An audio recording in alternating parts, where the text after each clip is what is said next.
Nói chung cái này là nói chung con tôi thì cũng là kiểu sản dụng. Con tôi thì rất khỏe mạnh, mà ra tại sao mà chết? Nói chung là chỉ bị nhiễm độc chứ chẳng có vấn đề.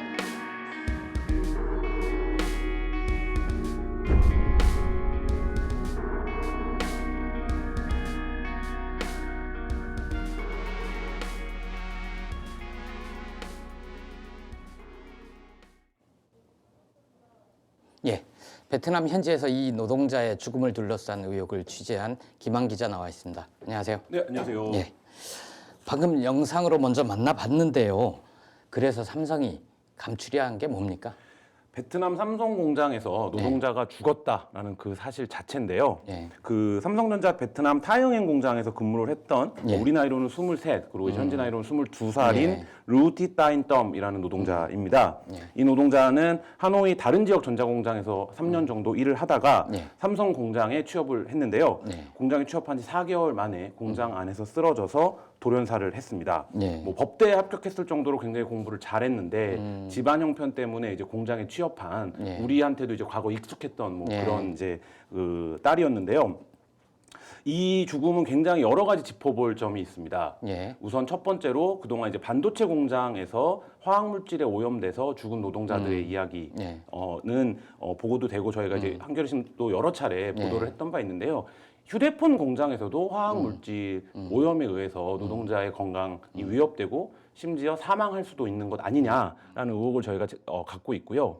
또 하나는 아시아 공장들에서 벌어지는, 저희가 어제와 그제 계속 말씀을 드렸지만 관노동이나 초과노동 관련된 것들이 결국 노동자를 사망에 이르게 할 수 있는 노동 환경이다, 이 부분이랑, 또 하나는 한국에서도 저희가 뭐 염호석, 그 삼성에 다니던 염호석 씨의 시신 탈취나 이런 문제에서 봤듯이 노동자의 죽음을 대하는 삼성의 태도가 십수년 전과 지금과 아무런 차이가 없다, 이런 것들을 저희가 확인할 수 있었습니다. 굉장히 많은 얘기를 한꺼번에 해줬는데 네. 일단 앞에서 얘기한 초과근로 이거는 확실해 보이고, 그리고 화학물질 부분은 네. 아직 이게 명확하게 드러난 게 없는 거죠. 그렇죠. 그리고 삼성이 이 노동자의 죽음을 대하는 태도는 나중에 더 네. 얘기를 해보기로 하고요. 아까 그 답변 중에 돌연사라는 네. 표현을 썼는데 왜 돌연사인가죠? 갑자기 네. 하루 만에 사망을 한 건가요? 그러니까 돌연사라고 밖에는 죄송합니다, 표현이 안 되는 상황인데요. 사망한 당일 2시경에 이제 집으로 전화를 걸었다고 합니다. 예. 그래서 머리가 아프다 이런 예. 얘기를 하면서 그래도 이제 내일하고 모레 쉬니까 예. 괜찮을 것 같다. 예. 또 엄마를 보러 집으로 가겠다, 예. 이렇게 이제 얘기를 했다라는 거예요.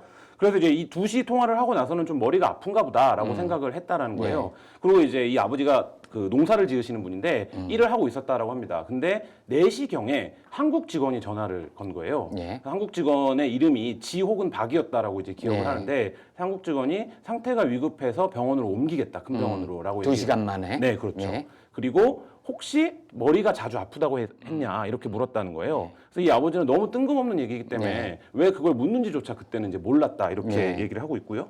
그리고 6시경에 유선으로 사망했다라는 통보를 받게 됩니다. 그러니까 처음에 네. 이 딸과 통화를 한 시각이 2시고 네. 불과 4시간 뒤에 딸이 사망했다라는 얘기를 들은 거죠. 네, 그렇죠. 그러니까 그 상황도 굉장히 기가 막힌데 예. 가족들은 거기서 더 기가 막힌 상황을 마주하게 되는데요. 예. 딸이 죽었다는 소식을 알리면서 바로 부검을 하겠다라고 이제 알려왔다는 겁니다.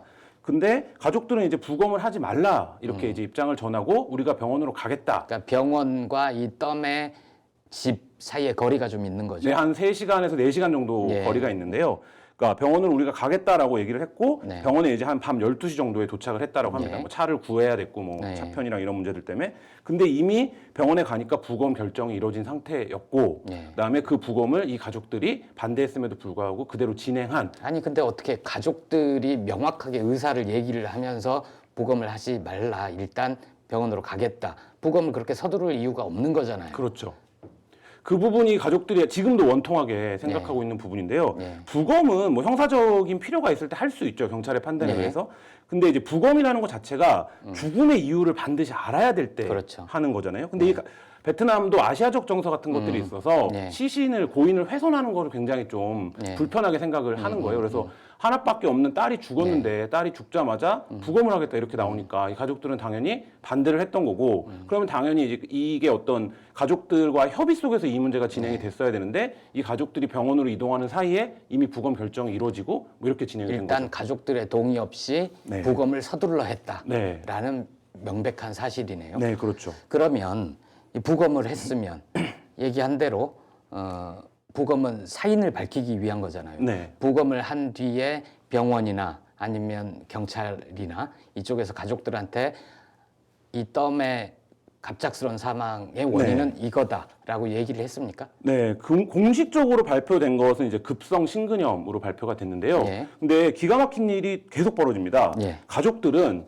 왜 사망했는지를 몰랐습니다. 보통 사망 진단서 뭐 이런 걸 우리는 받잖아요. 네, 베트남도 그런 절차가 있는데요. 네. 이 덤의 오빠가 이제 병원 측에 사망 진단서를 발급해달라고 요청을 한 거예요. 네. 근데 병원 측에서 없다라고 얘기를 합니다.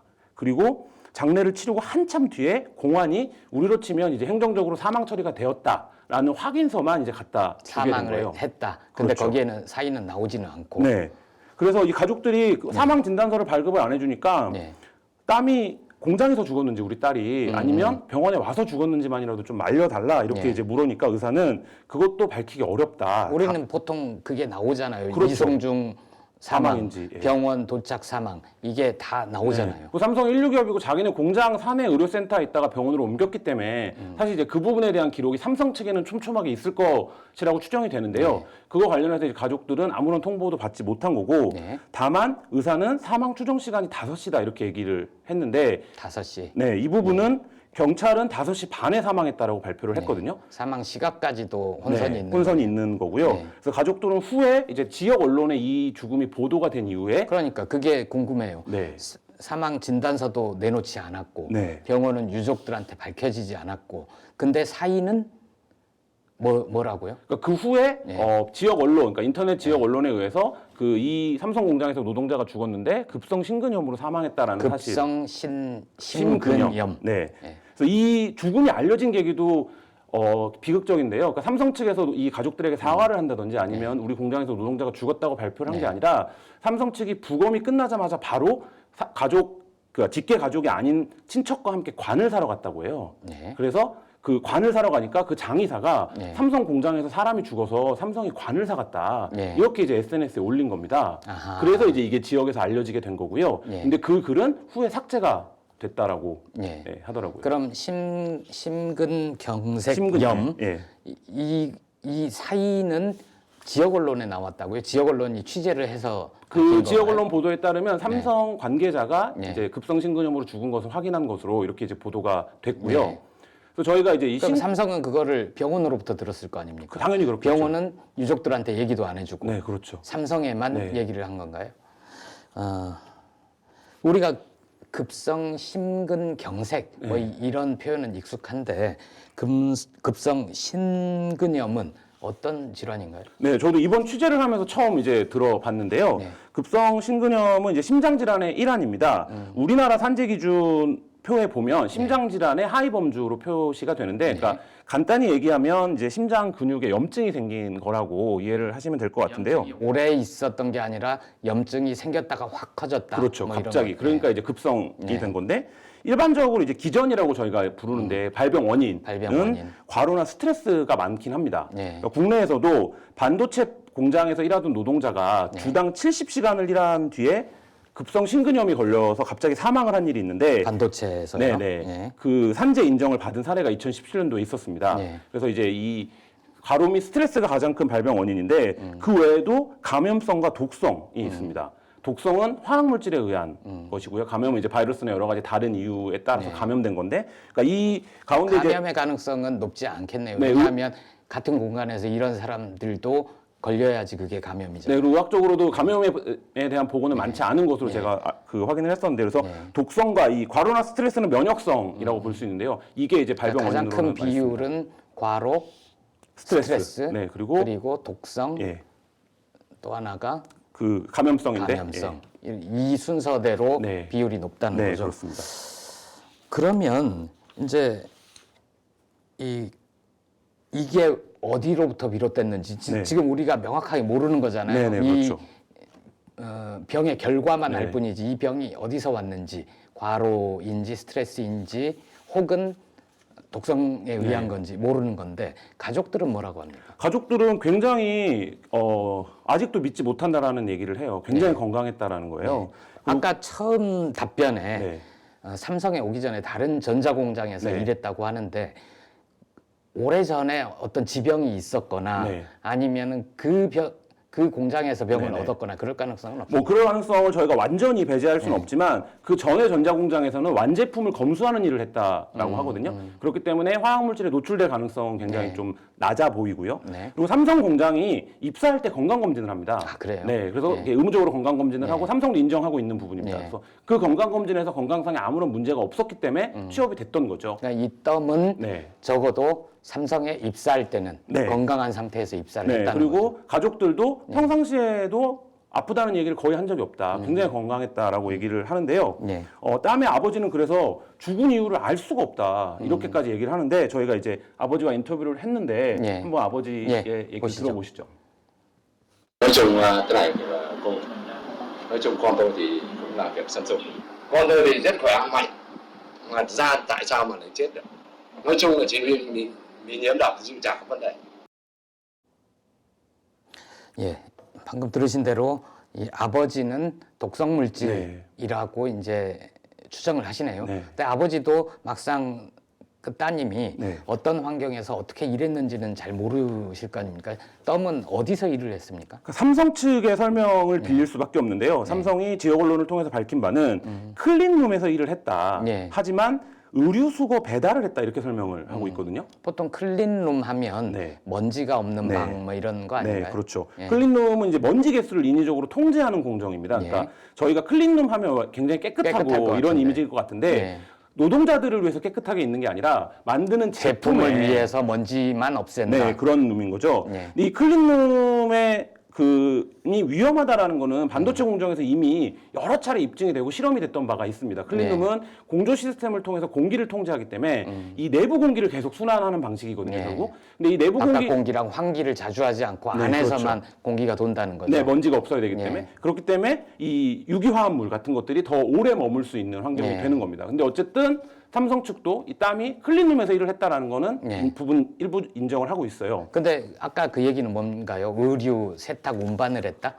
그 부분과 관련해서 여러 가지 해석을 해볼 수 있는데요. 예. 일단 위험성이 좀 낮은 일을 했다라는 설명을 하기 위해서가 아니라 클린룸에 머문 시간이 많지 않다. 네, 그렇죠. 그러니까 예를 들면 단순한 일을 했고 화학물질과 상관없다라는 네. 어떤 설명을 하기 위해서 네. 의류 수거를 했다 이렇게 얘기를 한 게 아닌가 싶고요. 덤과 같은 공간에서 일했던 노동자들을 만나보면 증언을 들을 수 있지 않을까요? 네, 근데 베트남 공장, 그러니까 다른 공장도 마찬가지지만 굉장히 그 삼성의 통제가 강하기 때문에 네. 저희가 이제 다른 노동자의 증언이나 이런 부분들을 얻기는 쉽지는 않았습니다. 시도해봤지만. 예. 다만 그래서 삼성의 설명에 근거해서 저희가 두 가지 추론을 예. 해봤는데요. 하나는 죄송합니다. 의류를 수거 배달하는 일을 하는 과정에서도 화학물질에 노출될 수가 있습니다. 실제 이것은 국제 의류 회사에서 예. 그 배달된 의류, 그러니까 비닐 포장돼서 배달된 새 옷을 뜯는 일을 했던 노동자가 예. 그 안에 갇혀 있던 화학물질에 의해서 건강상의 문제를 일으키고 장시간 노출됐을 경우에. 네, 보도된 적이 예. 있었는데요. 그래서 이제 그 부분 그리고 또 한 가지 문제는 삼성의 설명이 정말 사실인가 이 부분인데요.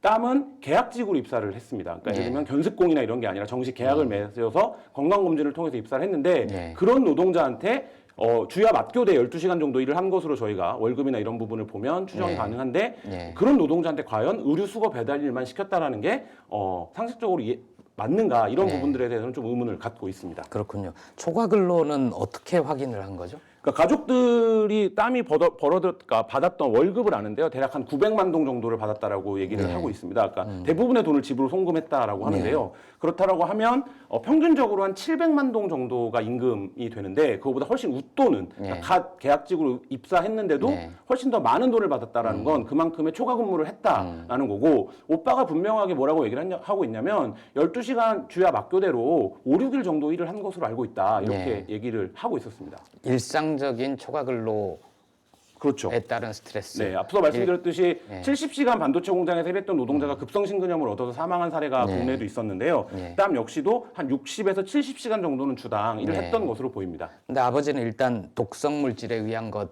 같다라고 이제 추정을 하시는 네. 거잖아요. 오빠도 그렇게 얘기를 하는데요. 오빠도 예. 화학물질을 취급한다는 얘기를 예. 들었다라는 거예요. 아. 그 집에 와서 얘기를 할 때 오빠가 예. 이제 아버지랑 같이 살고 있는데 화학물질을 취급했다는 얘기를 들어서 그것 때문에 죽었나 싶기도 하다. 예. 이런 얘기를 오빠도 의심을 갖고 있는 상황입니다. 근데 이제 그거를 밝힐 만한 명확한 증거는 아직 모자란 상태죠. 네, 그거에 대해서는 이제 가장 자료를 많이 갖고 있는 건 삼성 측일 삼성이죠. 거고요. 그 부분에 대해서는 제공이 되고 있지 않기 때문에 이번에 취재할 때도 삼성 쪽에 여기에 대한 그 자료 요청이나 반론 요청을 했습니까? 네, 땀이 일했던 공정, 땀이 사망하기 한 달 전에 일했던 근무 시간, 그리고 정확하게 어떤 일을 했는지, 뭐 그다음에 사내 보건센터에 갔을 때 어떤 치료를 받았는지 이런 것들에 대해서 구체적인 질문을 했는데 답변을 듣지 못했습니다. 그 어제 16가지인가 굉장히 네. 구체적인 질문을 한 그 네, 안에 중에 포함됐는데 굉장히 중요한, 예. 중요하게 몇 가지를 물었는데요. 답변은 우리는 국제 그 노동 규약에 따른 뭐 이렇게 노동자들의 권리를 보호하고 있다 정도의 답변을 들었습니다.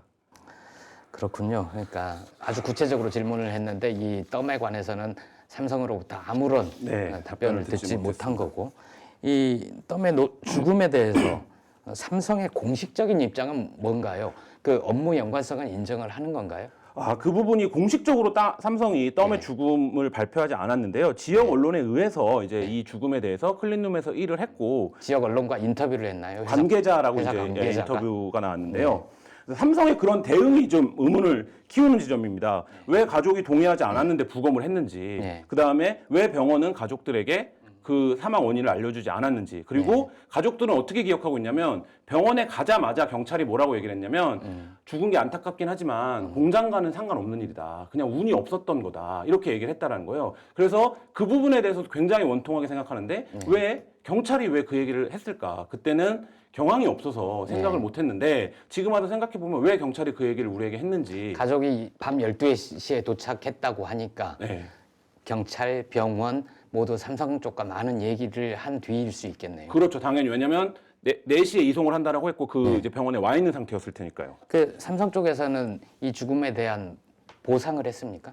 네, 그 부분과 관련해서 이제 2억 동, 우리 돈으로 치면 한 1,000만 원 정도를 지급을 했는데요. 이 보상도 굉장히 좀 삼성스러운 방식으로 지급을 했습니다. 국내 산재 피해자들한테도 삼성이 그런 방식으로 지급을 하는데 어떻게 하는 거냐면 돈을 나눠서 지급을 하는 겁니다. 그래서 1,000만 원을 줬다는데 네. 500만 원 네, 이런 두 식으로. 번에 나눠서 전달하는데 그거를 시간차를 두고 나눠서 전달을 왜 그런 합니다. 삼성 문제를 계속 다뤄온, 삼성 산재 문제를 다뤄온 전문가들은 몇 가지 효과를 노리는 거라고 하는데요. 일단 외부에 발설하는지 안 하는지 이 부분을 확인하는 거고, 그다음에 돈을 받기로 하면 심리적으로 이제 위축이 되잖아요. 내가 삼성으로부터 받을 돈이 있다라고 생각을 하면 이제 그런 부분들. 그다음에 한국에서 확인된 사례이긴 합니다만 이 부분을 보상금으로 만드는 게 아니라 다른 예산 내역에서 쪼개서 돈을 모아서 위로금 같은 건가요? 네, 근데 그러면 업무 연관성이 없이 우리 공장에서 일하던 노동자가 숨졌으니 우리가 뭐 반드시 해줄 필요는 없으나 위로합니다. 그렇죠. 이렇게. 근데 그게 회사 회계상 위로금을 지급했다라는 근거도 남기고 싶지 않아서 다른 사업비나 이런 데서 돈을 쪼개서 이제 모아서 지급한 사례가 국내에 있었는데 이 베트남에서는 노동자들이 그래서 어떻게 얘기를 하냐면 삼성이 소문이 날까봐 문제를 돈으로 해결한다. 공장에서 무슨 일이 벌어지면. 근데 베트남 노동자들 입장에서는 한 번에 목돈을 받는다고 생각을 하기 때문에 그런 소문이 이제 나기 전에 사건을 덮는다, 삼성이. 뭐 이렇게 얘기를 하는데 이 부분과 관련해서 삼성이 베트남 노동법상에 보면 업무 연관성이 인정되는 죽음과 관련해서는 3년치 월급을 줘야 되고요. 3년치. 네. 인정되지 않으면 1년치 월급을 주게 되어 있습니다. 근데 덤 유족한테 준 거는 1년치인가요? 3년치인가요? 2년치를 줬는데요. 네. 2년치 정도에 해당하는 돈을 줬는데 2년치를 나눠서. 네, 나눠서. 근데 그 부분과 관련해서 보면 삼성이 이 죽음에 대해서 어떤 태도, 업무 연관성에 대해서 어떤 태도를 갖고 있는 것인지를 좀 유추해 볼 수 있는 대목입니다. 이런 대응 방식이 국내에서 숨진 삼성 노동자에 대해서도 비슷한 방식으로 대처를 했다면서요? 네, 떠오르는 사례가 있으시죠. 예. 황유미 씨의 사례가 떠오르는데요. 황유미 씨가 죽었을 때 삼성이 가장 먼저 한 일은 뭐였냐면 사표를 받는 일이었습니다. 사표를 받고 나니까 발병하자마자. 네, 발병하고 예. 이제 병원에 있을 때 사표를 받았고요. 그 후에 병원비가 그때 한 8천만 원 정도 들었는데 이제 사우들이 한 3천만 원 정도를 모아줬었습니다.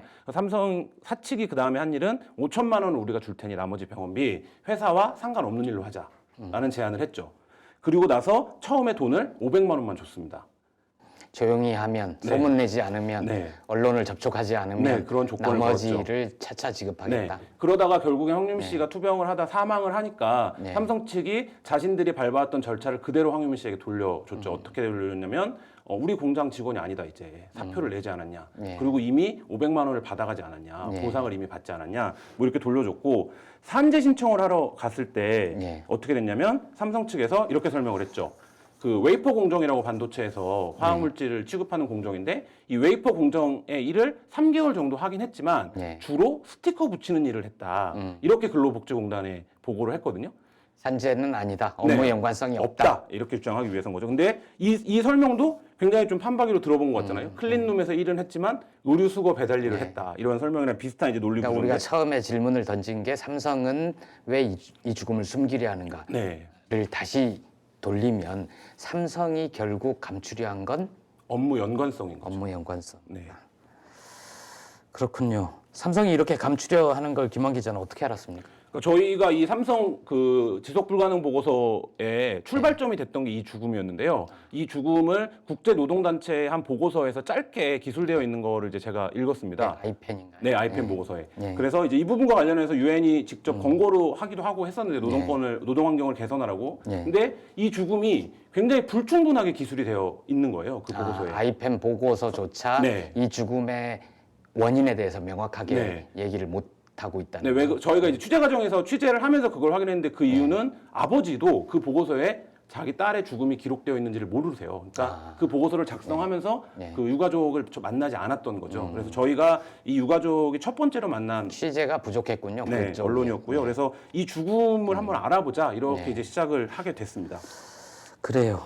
그 우리가 이 베트남 노동자의 삼성 공장에서 일하다가 갑자기 숨진 노동자의 죽음에 주목해야 되는 이유는 뭡니까? 이게 결국 산재를 수출하는 꼴이 되는 겁니다. 그러니까 우리나라 기업들이 해외로 나가는 게 인건비 절감이라고 이제 우리는 간단하게 이해를 하지만 사실 환경권, 노동권, 노동자들의 건강권과 관련해서 많은 위험이 동시에 나가고 그 나라들에서 그것을 우리나라처럼 노동자들이 대응하지 못하고 정부가 규제하지 않는 이른바 개발도상국 국가로 그 문제를 가져갔을 때 그 문제는 더욱 심각해지고 그거를 해결하고 대응하기는 더 어려워진다는 거죠. 그렇다고 하면 장기적으로 삼성이 이런 방식으로 위험과 산재를 수출하는 거는 방식으로 우리가 위험의 외주화라는 표현은 아는데 이제 위험과 사망, 산재를 수출을 한다. 네, 그렇습니다.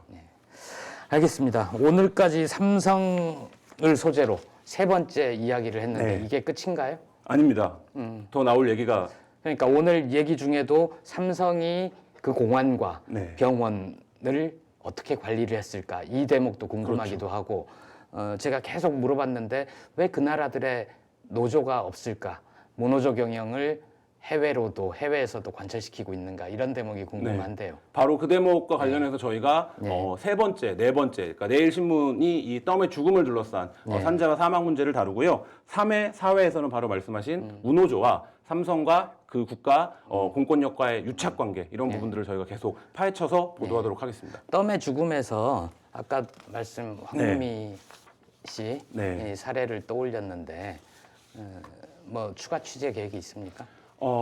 이 아버님이 저희가 말씀을 드렸어요. 한국에도 이런 노동자가 있었다. 그래서 그 아버님이 10년간 싸우셨고 결국 책임을 인정 삼성 일부 했다라고 하니까 꼭 그 아버님 한번 만나고 싶다 이렇게 얘기를 하시더라고요. 그래서 딸을 잃은 아버지들인데요. 결국 삼성 공장에서 이게 어떤 문제냐, 뭐 산재 입증이 되냐 안 되냐를 떠나서 삼성 공장에서 딸을 떠난 두 아버지가 꼭 만나보고 싶다라고 지금 얘기를 하셔서 그 부분이 좀 마음이 깊이 남아 있습니다. 그래요, 김한 기자, 우리 다음 주에도 만납시다. 고생하셨습니다. 네, 감사합니다.